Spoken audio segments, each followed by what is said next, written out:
What's up, everybody? Today, my favorite subject, NHL stacking. For those of you who don't know, I am a multi-time Fantasy Hockey World Championship finalist, for-profit NHL DFS player, and I have attempted to put in all the settings and features that I need to build winning lineups in here for you to access.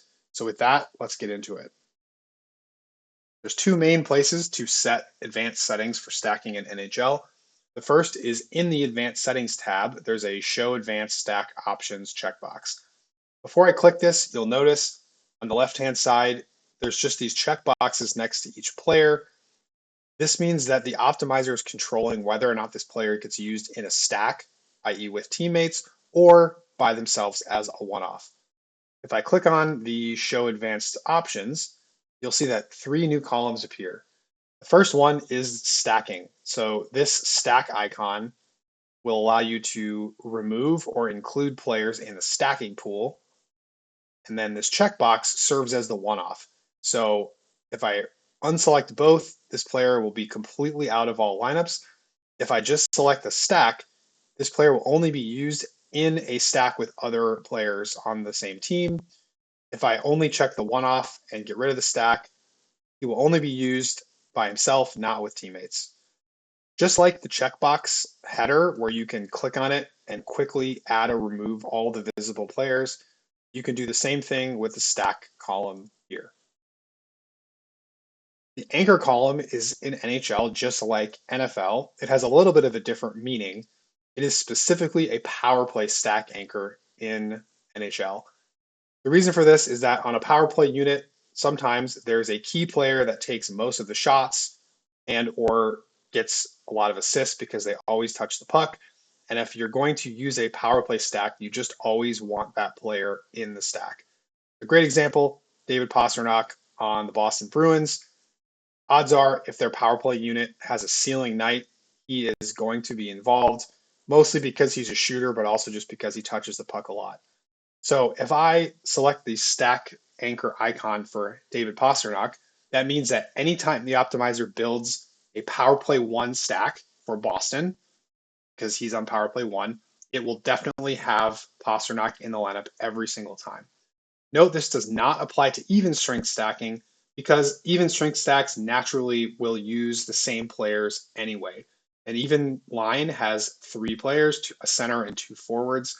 So setting an anchor for an even stack doesn't really make sense because there's not more than three players to use in a stack anyway. Power play units can have five players, so you could end up with even a four-man Boston power play stack that did not include Pastrnak. We just know that that type of build is not likely to win. If you select multiple stack anchors from the same power play unit, you're telling the optimizer that it can use at least one of those players. It will not always use both. The linker icon is an NHL unique feature.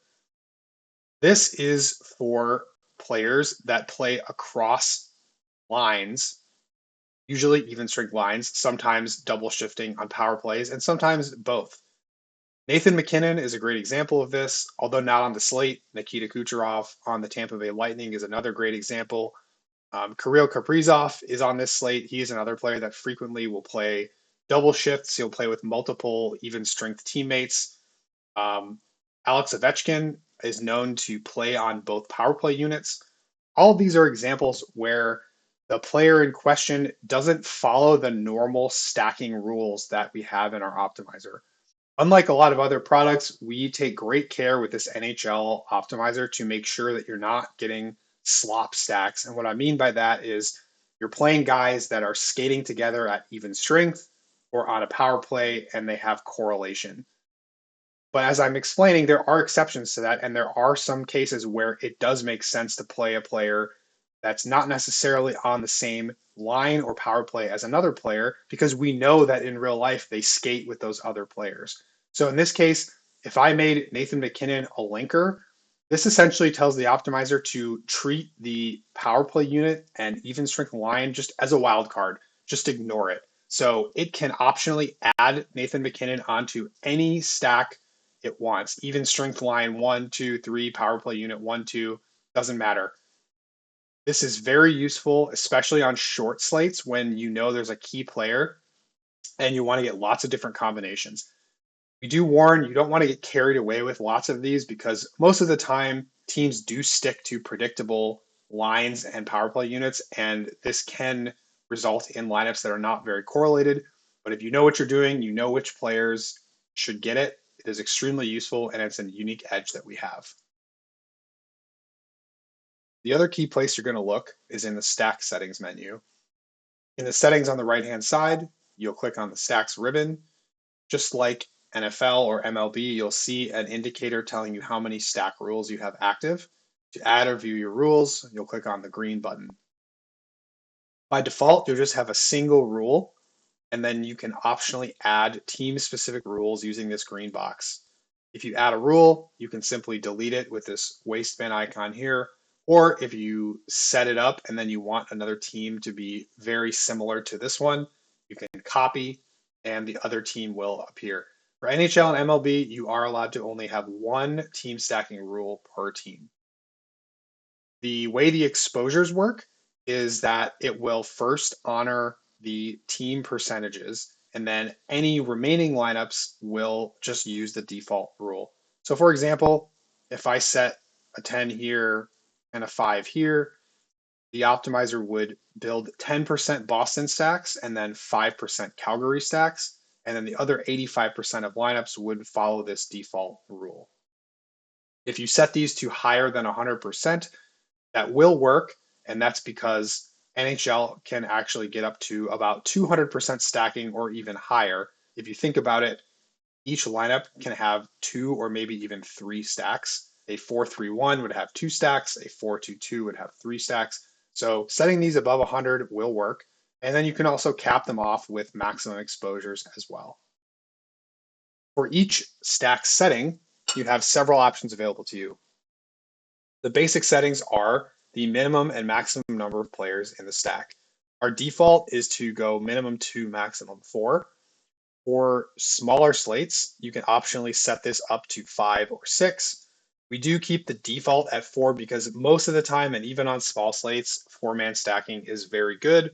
But if you know what you're doing and you want to open it up to 5 and 6, this is how you do it.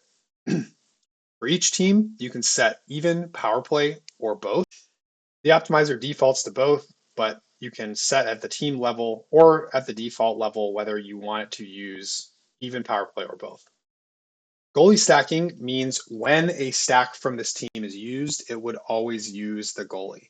So the default to no preference, meaning it can use the goalie with them, but you can set it to force the goalie. You do that by pressing stack, or you can also block the goalie by no stack. The reason why you might stack a goalie is if the team scores goals, the goalie is more likely to win. On the flip side, you may want to ensure that you don't stack with the goalie. And the reason for that might be if you're playing a very expensive line, such as Colorado or Winnipeg. Generally, if those types of lines are optimal, they have to get a push, which means the other team scored. And that means the goalie is probably not likely to do well. Now we're going to get into some even strength line specific settings. The first even strength setting is whether or not you want to force a center wing combination. Normally, we would say that you want to check this box because you want to try to get the center wing of a particular team. If you don't check it, you could get a stack that is, for example, 2 wings and a defenseman, where the wings are on the same even strength line. This is just a situation where it depends on the team and on the roster positions. For example, there might be a team with a valid line of 3 players, but for whatever reason, DraftKings has them all listed as wings. In that case, you might want to G-check the box from that team to make sure you can get that full line in a lineup. The max 1 defenseman is telling the optimizer whether or not a 2, 3, or 4-man stack can use more than a single defender. If you check this box, it can only use 1 defender for a 4-man or smaller stack, or 2 defenders for a 5 or 6-man stack. If you don't check the box, it would be up to 2 defenders in a 4, 3, or 2-man stack, or up to 3 defenders in a 5 or 6. This is very much team dependent. Some teams, their defensemen are very involved offensively. They play a lot of minutes. Other teams, you mainly want to stick to the forwards. So again, it just lets you pick at the team level. The next two checkboxes decide how the optimizer should pick defense when it plays them with forwards from the same team. If you don't check either of these boxes, the optimizer is just going to go for optimal in terms of the projections and salaries. However, you can bias it to either choose same even strength line or same power play. The one that you'll mainly use is same power play.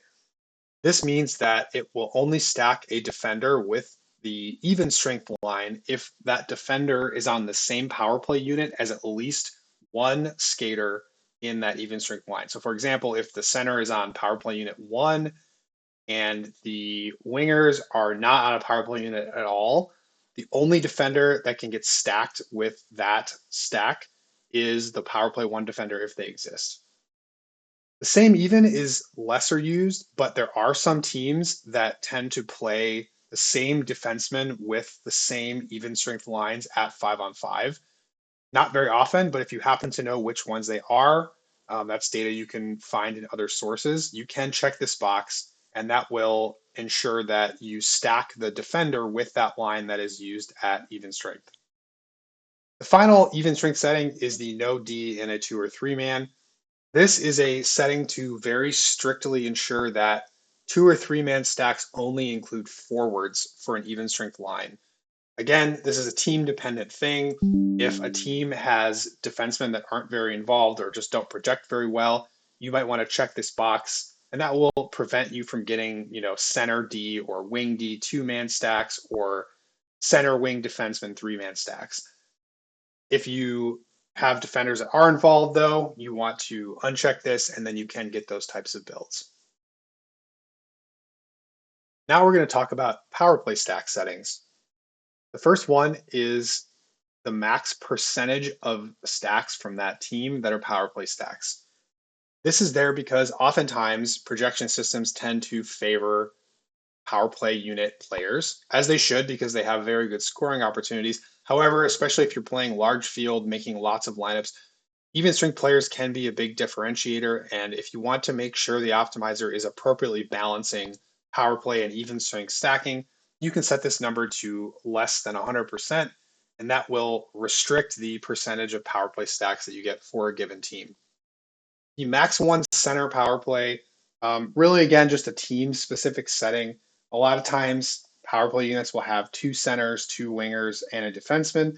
And depending on the player styles on that team, you may not really want those types of stacks to happen with 2 centers. Again, just a team dependent thing, depending on who's touching the puck and who's taking the shots.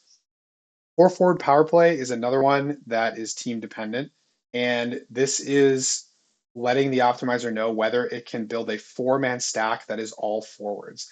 Now, if you think about even strength stacking, you're never going to get that type of build because there's only 3 forwards on an even strength line. Power play units oftentimes have 4 forwards and sometimes even 5. So it is possible to get that type of build. This just lets you allow it or not. The final one is whether or not to allow the optimizer to use the secondary power play unit stacking. Again, team dependent. I know I sound like a broken record there. Some teams play their both power play units pretty evenly, whereas other teams tend to give their first unit nearly all of the playing time. So if that's happening, a power play 2 stack doesn't really have a lot of correlation because those players are not on the ice very often together. Now we're going to talk about lineup structure. This is telling the optimizer what types of lineup compositions are allowed. If you scroll to the lower left of this menu, you'll see all of the allowable combinations along with just a generic no stack combination. If you don't do anything with this menu and you just leave it as is, the optimizer will make intelligent choices for you, but oftentimes you'll want to restrict or prioritize certain compositions. You can do that by either unchecking the checkbox to get rid of certain ones. So like, for example, this is a smaller slate. Generally, you want more stacking. So I might get rid of the no stack and the 3-mans and focus on these 4, 5, and 6-man builds. And then on top of that, you can set min and max exposures for each construction type, and the optimizer will follow your rules. Next, we're going to talk about how to limit or block certain combinations of teams or lines. This is an NHL unique thing. MLB has team pairs, but the line pairs itself is an NHL specific setting. So this will allow you to rein the optimizer in from just jamming together the same two teams or the same two lines a bunch of times. Sometimes it will do that because that is most optimal from a projection standpoint, but especially for building lots of lineups. And again, it's hockey, it's a chaotic event-based sport, pretty unpredictable. Sometimes you want to get more balanced. So the way you can do that is you can add a pair limit either at the team level or the line level. If I start at the team level, you'll see a menu pop up here. I can select two teams and a max count. So in this example, let's just pick, Boston and Calgary, and let's set this to 5. This tells the optimizer you can only build a maximum of 5 lineups where there's a Boston stack and a Calgary stack in the lineup together. You can set this number up or down. You can change the teams. You can add more rules. You can really add as many rules as you want here. Calgary, Chicago, 10, for example. Another thing you can do is add all rules. This is something that I really like to do if I'm doing a mass multi-entry build. I might say, I only want Minnesota paired no more than twice with any team. So that's what the all does, right? So that way, instead of picking specific team combos, I can just get anytime Minnesota is used, period, with any other team, you can't use the same team more than twice. And then the final thing you can do here is an all rule, which is probably the best way to go. You could just get rid of all these specific rules and you could just say, no matter what, whatever teams are used, I don't want any two teams used more than 3 times. Just keep in mind, these rules can be very restrictive, especially on small slates. You think about the number of teams available, you can figure out how many lineups might get built. A better option on NHL is to use the line pairs. So instead of limiting at the team level, you're limiting at the line level. The idea here is similar. You can add a limit, you can add a team specific rule, but instead of the team, you're going to actually be able to pick the line. So if I could say, Boston even strength 1, Calgary power play 1, I only want, 2 of those at most. Same idea, you can pick individual lines, you can pick a line with an all, or you can pick an all. This is my personal favorite one to do if I'm doing MME is I will use the line pairs and I'll use an all, and I'll usually set this to something like 2, maybe 3, depending on how many teams are on the slate, how many lineups I'm building. This is a great way to diversify your lineups and ensure you're getting a lot of different combinations. The final setting we have is to entirely block 2 lines from appearing together. You can do that with this pair limit, but the beauty of this setting over here is you can do this in bulk. So an easy rule that a lot of times I will use, not that these lineups might be built anyway, but I want to make sure I'm not getting a bunch of trash together.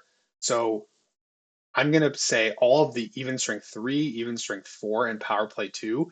I just don't ever want those paired together. It's okay to use one, but it has to be paired with, a power play 1, even 1, or even 2. So to do this, I'm going to type in a 3.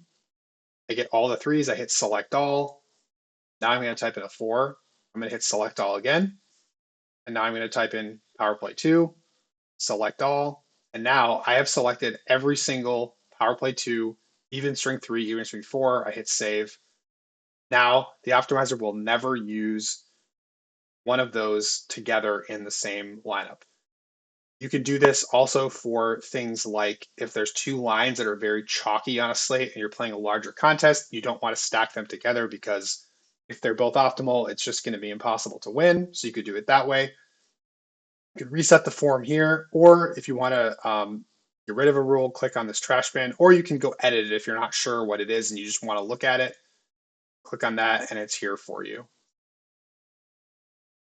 That's going to be a wrap for this video. I know this is a really long one, but for those of you who are into NHL and want to find a huge edge in NHL DFS, You take the time to learn how to use these tools, it'll really set you apart, and you really can't find these anywhere else. Thanks for listening.